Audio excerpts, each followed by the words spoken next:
Shalom Bapak Ibu yang kekasih dalam Tuhan Yesus Kristus. Haleluya. Selamat hari Minggu. Saya percaya kita semua sehat. Amin. Mari kita siapkan hati kita.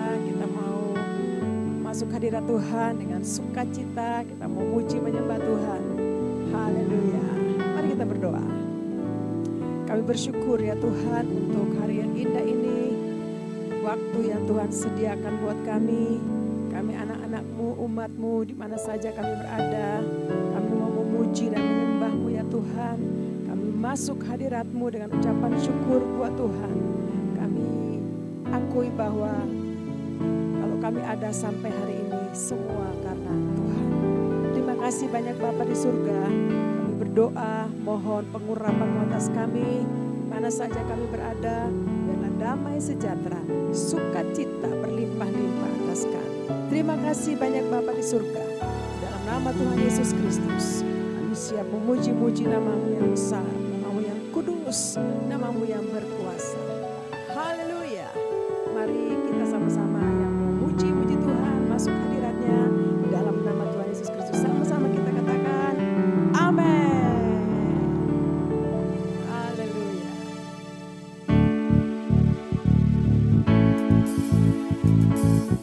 Kami masuk hadirat-Mu Tuhan. Dengan ucapan syukur kami buat Tuhan. Nyanyian syukur kami buat Tuhan.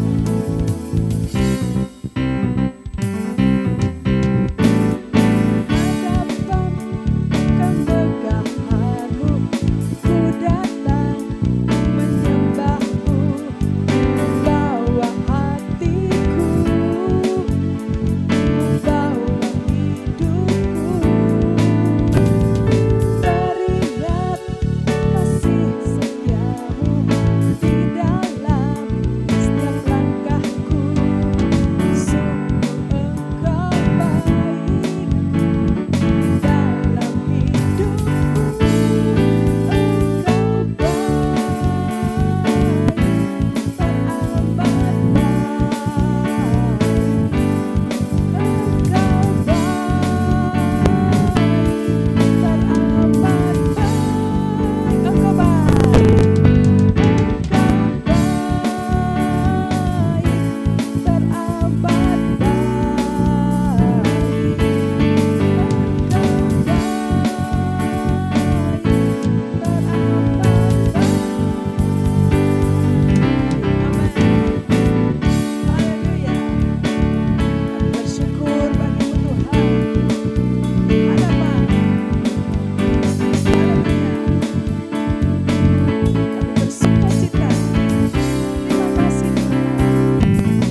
Shalom saudara, pernahkah kita mendengar selentingan ucapan di kalangan orang-orang Kristen yang mengatakan bahwa insan Pentakosta suka ngawang-ngawang atau tidak membumi?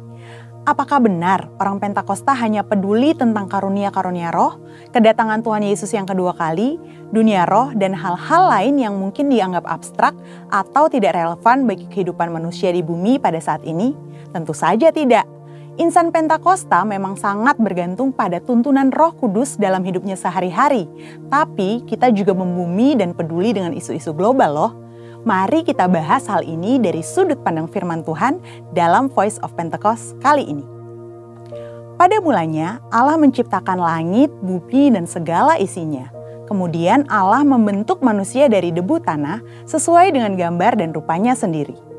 Manusia diberikan perintah untuk menguasai dan memenuhi bumi sambil menikmati persekutuan yang intim dengan Allah.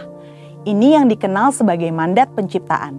Ini artinya kita diberikan tugas untuk terlibat dalam berbagai bidang kehidupan dan memberikan dampak sosial dengan pertolongan dari Roh Kudus. Sebagai masyarakat global, tentu insan Pentakosta tidak dapat berpangku tangan saja dan tidak peduli dengan berbagai isu hangat yang sedang berkembang di dunia. Yang pertama, perubahan iklim. Konsensus para ahli menunjukkan bukti terjadinya perubahan iklim yang diakibatkan oleh pemanasan global sebagai dampak dari kelalaian manusia dalam menjaga lingkungannya. Alkitab menuliskan kisah Nuh yang disuruh Tuhan untuk membangun sebuah bahtera yang sangat besar bersama-sama keluarganya demi mempertahankan kelestarian keragaman hayati dari hewan-hewan yang ada. Nah, sebagai insan Pentakosta yang dipimpin Roh Kudus, tentu kita juga perlu menjadi keseimbangan ekosistem yang ada. Bagaimana caranya? Dengan taat kepada berbagai peraturan pemerintah. Yang kedua, isu SARA, suku, agama, ras, dan antar golongan. Seringkali permasalahan yang terkait dengan SARA banyak ditemukan di negara-negara berkembang. Namun, di negara maju juga terjadi berbagai masalah yang berhubungan dengan isu ini. Contohnya, peristiwa demonstrasi Black Lives Matter di Amerika Serikat yang sudah muncul sejak tahun 2013 dan meledak pada tahun 2020. Di Indonesia, isu SARA seringkali dimanfaatkan dalam dunia politik. Seringkali satu pihak menyebut pihak lain dengan berbagai istilah yang sangat tidak pantas. Hal yang disayangkan ialah ada juga sebagian orang-orang Kristen yang terprovokasi dan ikut-ikutan. Nah, apa yang dikatakan Alkitab mengenai isu SARA ini? Rasul Paulus menasihati supaya gereja tidak terbagi-bagi antara golongan Paulus, Apolos, atau Kefas. Seperti yang tertulis dalam 1 Korintus 1 ayat 12-13. Selain itu, dalam Yohanes 17 ayat 21-23, Tuhan Yesus sendiri mendoakan para murid saat di Taman Getsemani supaya mereka menjadi satu. Di sini terlihat bahwa Allah berkenan kepada kesatuan dan bukan perpecahan akibat isu SARA. Di era Pentakosta ketiga ini, Roh Kudus yang dicurahkan secara dahsyat justru akan meruntuhkan berbagai benteng SARA. Dalam kitab Kisah Para Rasul, kita dapat melihat bagaimana Roh Kudus dicurahkan pertama-tama kepada orang-orang Yahudi, tetapi kemudian kepada orang-orang bukan Yahudi. Hal ini terjadi sehingga semua orang dari berbagai suku, kaum, dan bahasa bisa mendengar pemberitaan Injil Yesus Kristus dan percaya kepadanya. Salah satu bukti nyata bahwa insan Pentakosta menentang isu SARA adalah adanya Pentecostal World Fellowship atau PWF, di mana gereja-gereja Pentakosta di seluruh dunia dari berbagai suku dan golongan yang berbeda bergabung dalam satu misi untuk menyatukan dan memobilisasi keluarga-keluarga yang dipenuhi oleh Roh Kudus dalam rangka menyelesaikan amanat agung Yesus Kristus. Gereja kita, GBI Jalan Jenderal Gatot Subroto, juga menjadi anggotanya. Sebagai insan Pentakosta, setidaknya kita dapat melakukan hal-hal ini untuk mengatasi isu SARA yang banyak beredar. Pertama, kita harus hidup dipenuhi dengan Roh Kudus sehingga kita tidak mudah terprovokasi dengan berita-berita yang ada di media sosial. Kedua, fokus pada kehendak Allah pada zaman ini, yaitu penyelesaian amanat agung Tuhan Yesus supaya menjadi murid Tuhan Yesus.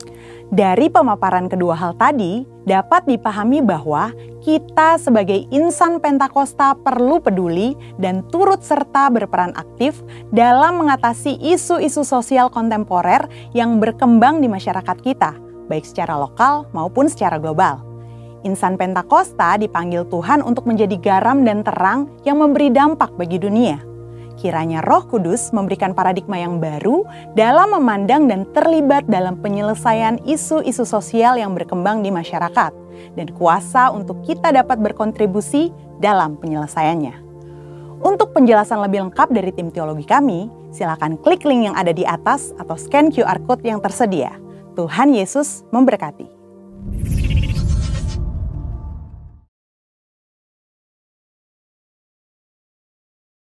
Pentakosta ketiga.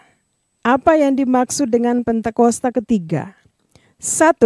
Pentakosta ketiga adalah pencurahan Roh Kudus yang dahsyat di zaman ini, melebihi yang terjadi di Azusa Street. 2. Pentakosta ketiga akan mengakibatkan penuaian jiwa yang terbesar dan yang terakhir sebelum Tuhan Yesus datang kembali. 3. Pentakosta ketiga akan membangkitkan generasi Yeremia, yaitu anak-anak muda yang dipenuhi Roh Kudus, cinta mati-matian kepada Tuhan Yesus, tidak kompromi terhadap dosa, dan akan bergerak untuk memenangkan jiwa. 4. Pentakosta ketiga lahir di Indonesia dan bergerak ke bangsa-bangsa. Gerakan ini dari timur ke barat dan akan kembali ke Yerusalem. 5. Pentakosta ketiga akan memberikan kuasa untuk menyelesaikan amanat agung, dan setelah itu Tuhan Yesus datang kembali. Mazmur 91. Dalam lindungan Allah. Orang yang duduk dalam lindungan yang maha tinggi dan bermalam dalam naungan yang maha kuasa akan berkata kepada Tuhan, tempat perlindunganku dan kubuh pertahananku, Allahku yang kupercayai. Sungguh, dialah yang akan melepaskan engkau dari jerat penangkap burung, dari penyakit sampar yang busuk.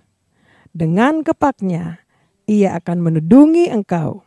Di bawah sayapnya, engkau akan berlindung. Kesetiaannya ialah perisai dan pagar tembok. Engkau tidak usah takut terhadap kedahsyatan malam, terhadap panah yang terbang di waktu siang, terhadap penyakit sampar yang berjalan di dalam gelap, terhadap penyakit menular yang mengamuk di waktu petang.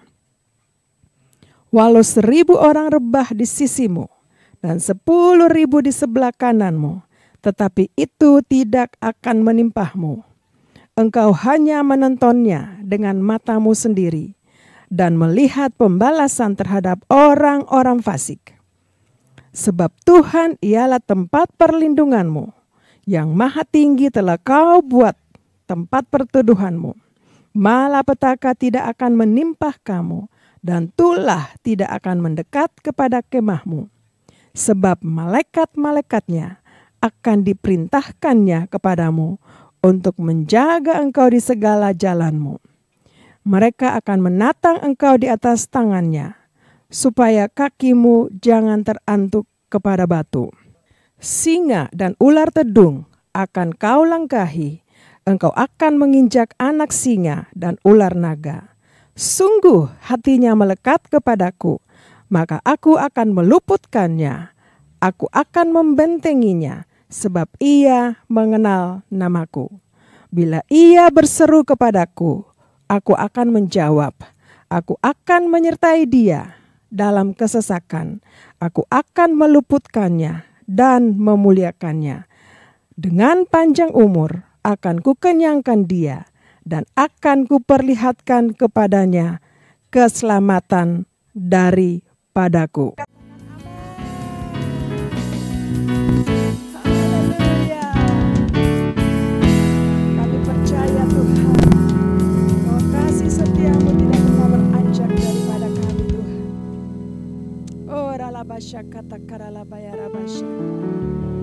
Terima kasih Tuhan, bahwa kami terus lagi kehadiran-Mu Bapa, menikmati menikmati kebaikan-Mu.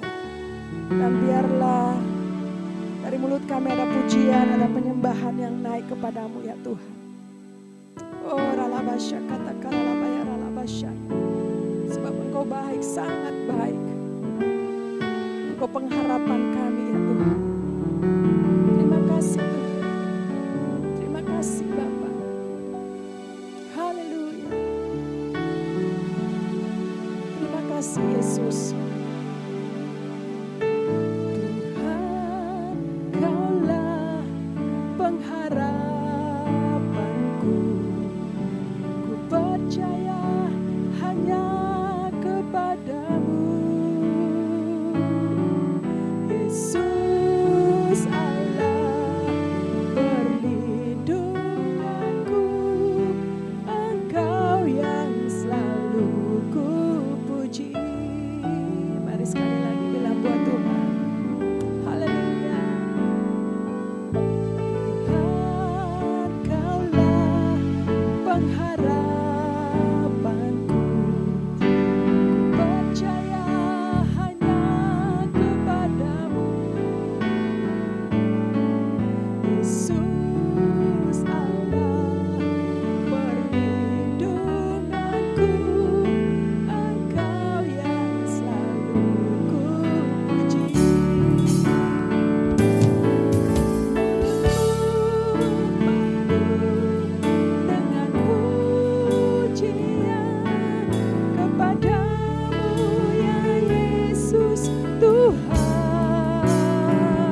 Terima kasih Tuhan.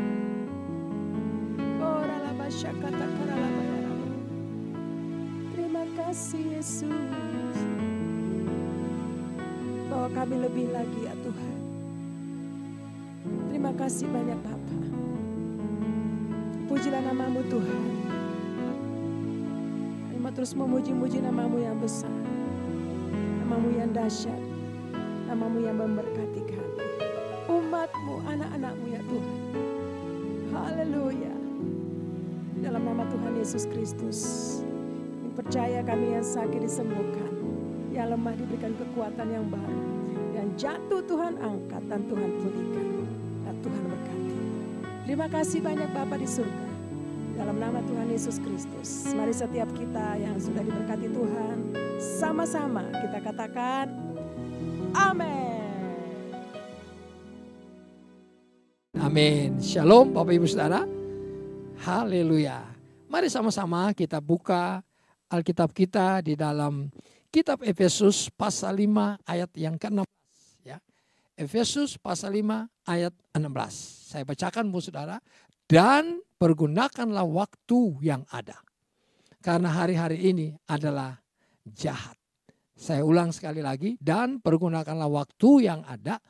Karena hari-hari ini adalah jahat. Efesus pasal 5 ayat yang ke-16. Nah Bapak Ibu Saudara, Alkitab dengan jelas katakan, pergunakanlah waktu yang ada. Berapa banyak waktu yang dikasih kepada Bapak Ibu Saudara saya? 24 jam dalam satu hari. Oleh sebab itu, kita diingatkan hari ini kembali, pakai waktu. Gunakan waktu saudara dan saya yang ada hari-hari ini. Semua manusia di bumi ini, semua orang diberikan waktu yang sama, 24 jam. Tapi dengar baik-baik Bapak Ibu Saudara, ada orang yang berhasil dan beruntung. Ada juga orang yang gagal. Kenapa bisa demikian? Karena mereka menggunakan waktu mereka dengan baik. Yang berhasil dan beruntung pasti menggunakan waktu dengan baik. Yang gagal, yang terlambat pasti tidak menggunakan waktunya dengan baik. Main-main ya. Haleluya. Nah, Bapak Ibu Saudara, hari ini firman Tuhan buat kita. Gunakan waktu saudara dan saya, waktu yang ada dengan baik. Sebab hari-hari ini adalah hari-hari yang jahat. Bukan harinya yang jahat. Ya. Tuhan menciptakan semua hari itu baik. Bapak Ibu Saudara. Senin, Selasa, Rabu, sampai Minggu, sampai Senin lagi. Ya.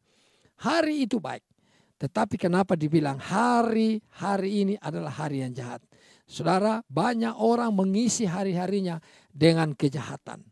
Banyak orang mengisi hari-harinya dengan hoax, ya, dengan tipu menipu. Banyak orang mengisi hari-harinya dengan hal yang tidak baik, dengan kedagingan, dengan ego, dengan pikiran-pikiran yang jelek. Banyak orang mengisi hari-harinya seperti itu. Makanya Alkitab bilang hari-hari adalah jahat ke depan. Saudara, kita masih ada di bumi. Kita masih ada di dunia. Kita masih melewati hari demi hari. Makanya Alkitab ingatkan kita untuk menggunakan hari atau waktu-waktu yang ada. Supaya hari demi hari waktu kita lewati, lewat dengan keberhasilan, dengan keberuntungan. Setuju katakan amin. Nah saudara, akibat daripada orang yang pandai menggunakan waktu, saya percaya pasti dia mengalami banyak keberhasilan-keberhasilan dalam hidupnya. Orang yang pandai menggunakan waktu yang ada, saya percaya makin hari kehidupannya makin lebih baik.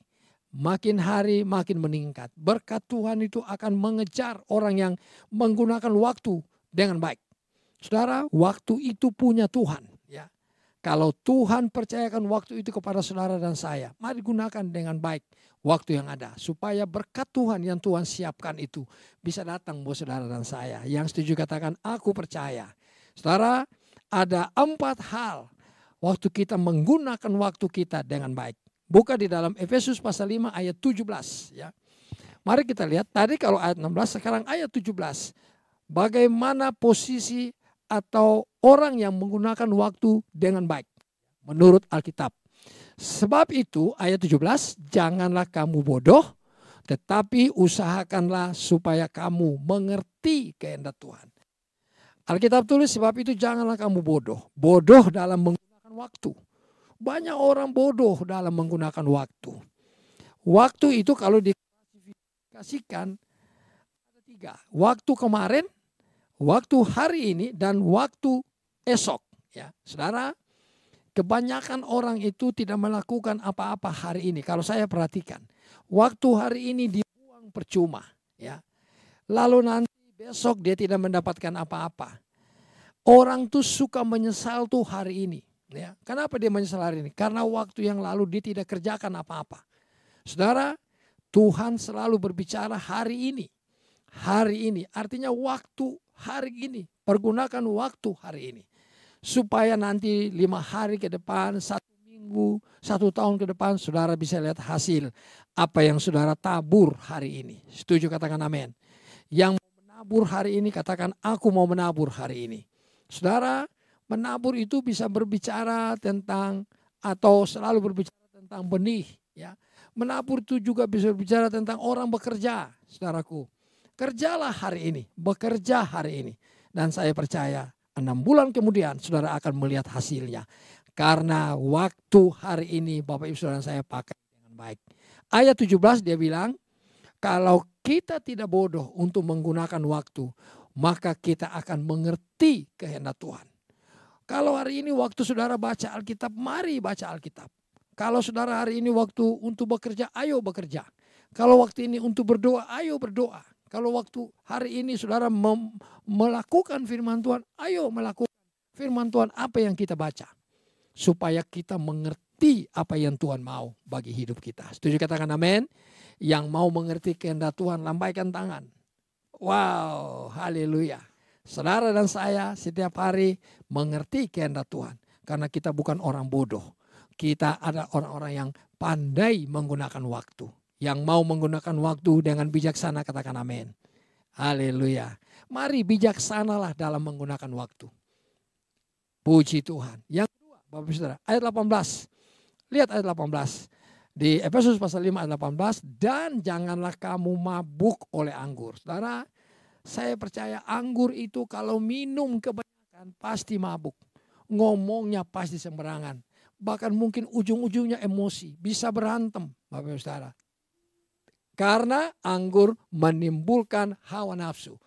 Tetapi hendaklah kamu penuh dengan Roh Kudus. Nah, ayat ini bercerita bahwa saudara dan saya jangan penuh dengan anggur. Jangan mabuk oleh anggur. Jangan penuh dengan hawa nafsu. Saudara, kita harus pandai-pandai menggunakan waktu. Jangan buang-buang waktu itu untuk duduk dengan anggur, untuk duduk dengan hawa nafsu, untuk duduk dengan hal-hal yang sementara. Ya, mari ambil keputusan, gunakan waktu baik-baik. Biarlah Bapak Ibu Saudara dan saya punya waktu untuk berdoa, punya waktu untuk baca Alkitab, punya waktu untuk hidup kudus, punya waktu dan janji sama Tuhan. Tuhan, aku mau dipenuhi oleh Roh-Mu yang kudus. Saudara, dipenuhi oleh Roh Kudus, saudara harus sering-sering duduk di hadirat Tuhan. Sering-sering baca Alkitab. Supaya apa? Tuhan memenuhi kita dengan Roh Kudus. Yang mau dipenuhi oleh Roh Kudus, lambaikan tangan saudara.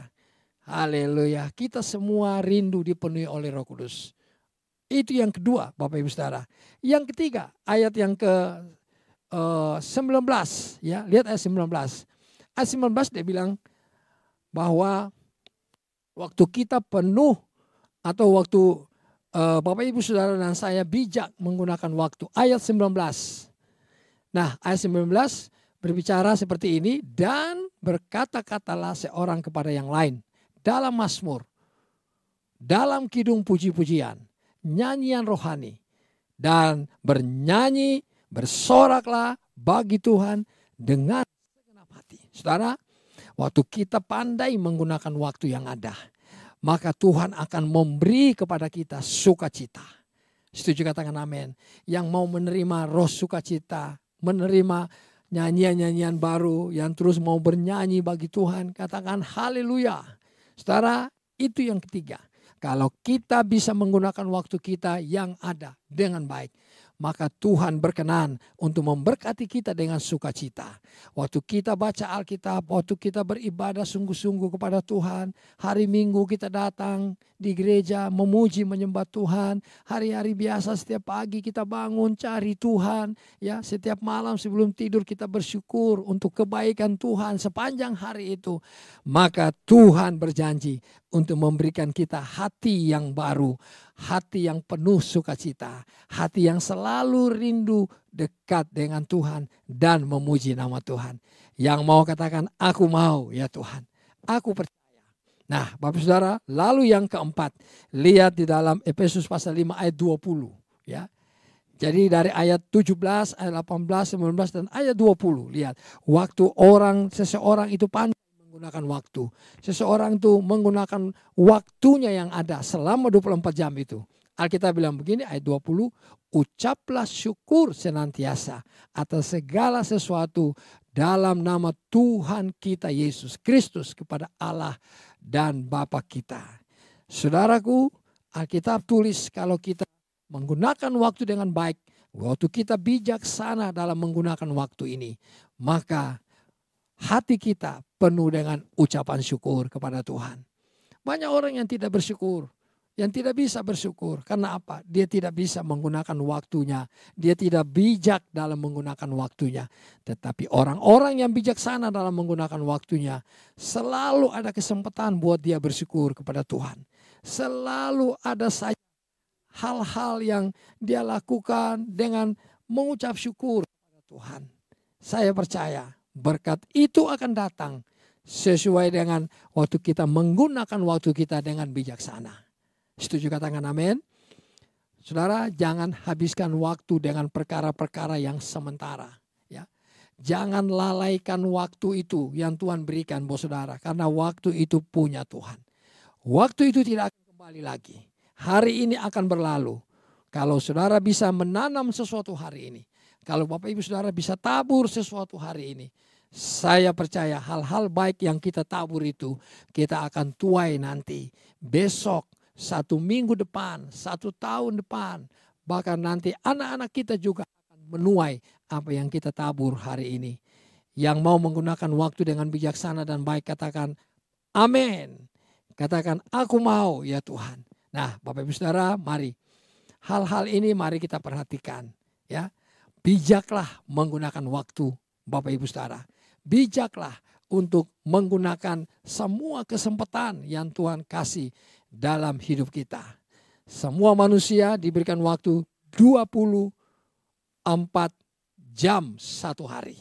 Tidak ada yang 25 jam, tidak ada yang 36 jam. Semua 24 jam satu hari. Dan saya berdoa, saudara yang mendengar khotbah ini, saudara yang mendengar sharing ini, mari ambil keputusan untuk menggunakan waktu dengan bijaksana dalam hidup ini. Setuju katakan amin, amin, amin. Puji Tuhan ya. Hari ini biarlah kita semua ada di hadirat Tuhan dan kita semua memuji dan menyembah Tuhan, menyenangkan hati Tuhan. Haleluya. Tuhan Yesus baik. Terima kasih Tuhan. Engkau luar biasa buat kami. Engkau hebat, hari ini firman-Mu datang mengingatkan kami kembali untuk kami boleh menggunakan waktu kami dengan bijaksana. Menggunakan waktu kami dengan baik ya Tuhan. Kami mau Tuhan ambil keputusan bijaksana dalam menggunakan waktu. Terima kasih Tuhan untuk waktu 24 jam Engkau berikan dalam satu hari. Bolehlah Tuhan, begitu kami bangun pagi-pagi, kami mau cari Engkau Tuhan. Kami mau bersekutu dengan-Mu. Sepanjang hari Tuhan biarlah ingatkan kami Roh Kudus untuk kami terus hidup takut akan Tuhan. Kami percaya keberhasilan keberuntungan itu pasti datang kepada orang-orang yang bijak dalam menggunakan waktu.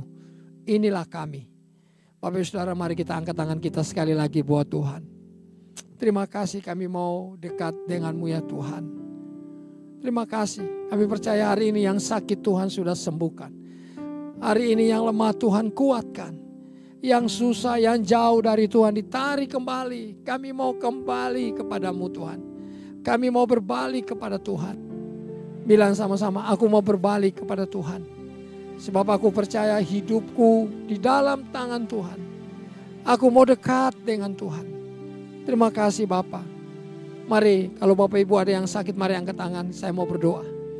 Tuhan, mari sembuhkan anak-anak-Mu yang sakit hari ini Tuhan. Mungkin mereka ada di tempat tidur atau di rumah sakit. Tuhan Yesus, anak-anak-Mu yang bergumul dengan sakit penyakit Tuhan, aku berdoa mohon belas kasihan-Mu, kemurahan hati-Mu buat anak-anak-Mu ya Tuhan. Dan kami percaya hari ini kemurahan hati belas kasihan Tuhan turun atas kami. Yang sakit disembuhkan oleh Tuhan. Sudah disembuhkan, dipulihkan. Atas suami istri, anak-anak Tuhan, rumah tangga demi rumah tangga. Aku berdoa Tuhan sepakat dengan anak-anak-Mu. Mari Tuhan pulihkan rumah tangga demi rumah tangga. Biarlah kami semua dibawa makin dekat dengan-Mu. Terima kasih ya Tuhan. Engkau baik, Engkau sungguh baik, sangat baik. Yang membutuhkan pekerjaan Tuhan, mari buka jalan, berikan belas kasihan, kemurahan hati-Mu Tuhan buat anak-anak-Mu. Yang mau bekerja, yang belum dapat pekerjaan Tuhan. Diberkati, jemaat Tuhan diberkati di dalam nama Tuhan Yesus. Terima kasih banyak Bapa. Terima kasih Tuhan, terima kasih. Engkau baik, Engkau sungguh baik buat kami. Terpujilah nama-Mu ya Tuhan. Terima kasih Tuhan, terima kasih. Terima kasih. Mari angkat tangan kita sekali lagi buat Tuhan. Hanya dekat saja tenang, daripadanya lah keselamatanku. Mari nyanyi sama-sama.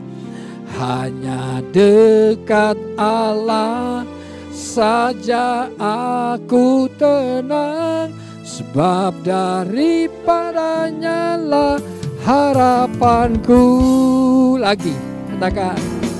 Hanya dekat Allah saja aku tenang, daripadanya lah keselamatanku. Hanya dekat Allah saja aku tenang, sebab daripadanya lah harapanku. Mari angkat wajah saudara dengan iman, katakan. Hanya dekat Allah saja aku tenang, daripadanya lah keselamatanku. Haleluya. Hanya dekat Allah saja aku tenang, sebab daripadanya harapanku. Sebab daripadanya lah harapanku. Sebab daripadanya lah harapanku.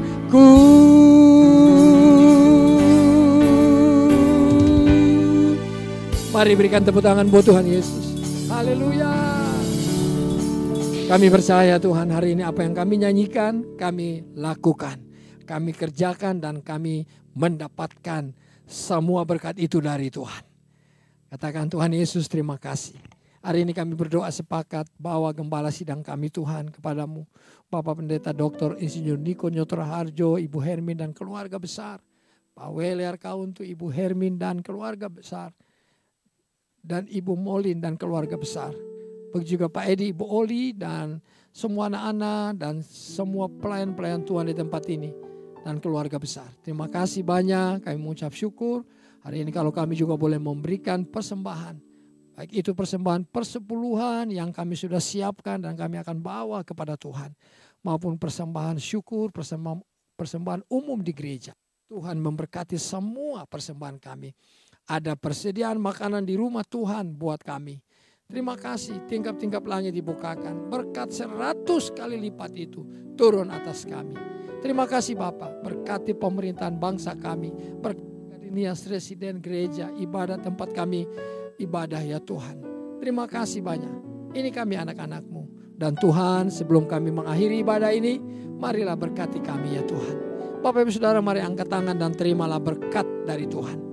Tuhan Yesus memberkatimu berlimpah-limpah, menolongmu, menyinarimu dengan wajahnya, dan memberikan engkau kasih karunia. Tuhan menghadapkan wajahnya kepadamu dan memberikan engkau damai sejahtera. Kasih karunia dan damai sejahtera dari Bapa di sorga, di dalam Tuhan Yesus Kristus.